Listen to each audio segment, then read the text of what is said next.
గురుగారు 101 లో problem solve అండి. 203 లో కరెంట్ ప్రాబ్లం ఉందని సాల్వ్ చేస్తారావా? నేను వెళ్తాను గానీ గురుగారు, మీ గురించి అపార్ట్మెంట్ మొత్తం బ్యాడ్ గా చెప్పుకుంటున్నారండి. ఎప్పుడు చూసినా వాటర్ బాటిల్ చేతిలో పట్టుకు తిరుగుతారని అంతా తెగ తిట్టేసుకుంటున్నారండి. వాళ్ళకి మందు పురాణం తెలిస్తే అలా మాట్లాడరా? ఊరుకోండి గురుగారు, అబద్ధం చెప్తున్నారు. గరుడు పురాణం గురించి విన్నాను కానీ మందు పురాణం ఏంటండి? ఏద్దవా పిచ్చేదవా, నేను తాగొక మాట తాగకుండా ఒక మాట చెప్పనురా. నీకు వాళ్ళ మందు పురాణం గురించి చెప్పాల్సిందే. చెప్పండి గురుగారు. అనగనగా ఒక ఊళ్ళో ఆయ్ మందు పొందు విందు అని ముగ్గురు అక్కా చెల్లెళ్ళు ఉన్నారు. సూపర్ ఫిగర్ లో ఒకటి మిస్ ఇండియా, ఒకటి మిస్ వరల్డ్, ఒకటి మిస్ యూనివర్స్.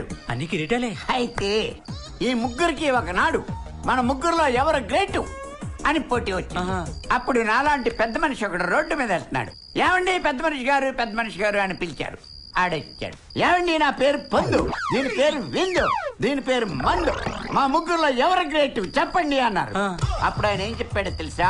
ఒసే పొందు, నీ తోటి రోజుకి పావుగంటే పని ఉంటది. ఇదిగో విందు, నీ తోటి రోజుకి అరగంటే పని ఉంటది. కానీ నా బుజ్జిముండ మందు, నీతోటి గంట గంటకి పని బాబు, నువ్వే చాలా గ్రేటు అన్నాడు. ఇప్పుడు చెప్పు, పొందు గొప్పదా, విందు గొప్పదా, బుజ్జిముండ మందు గొప్పదా? మందే గొప్పది గురుగారు. అద్దిరా గురుగారు, నాకు ఇవ్వండి, టేస్ట్ చేస్తాను. కోపడకండి గురుగారు. నాకు కొంచెం ఉంచరా. టేస్ట్ అదిరింది గురుగారు. మరి ఏమనుకున్నావు? కానీ గురుగారు, ఓ డౌట్ ఉంది గురుగారు. ఏంటి? ఈ మందులో ఏవో బ్రాండ్లు ఉంటాయంట కదా? నీ మొహం బ్రాండ్లు అన్ని లిక్కర్ ఫ్యామిలీరా. లిక్కర్ ఫ్యామిలీయా? లిక్కర్ అనే ఒక కింగ్, ఒక మహారాజు.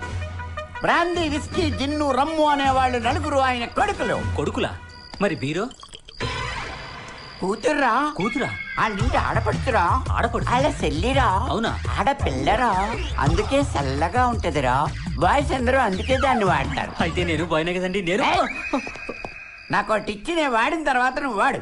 అయితే ఓకే గురుగారు. ఓకే. సాఫ్ట్వేర్ సీతారాములు ఇచ్చారు.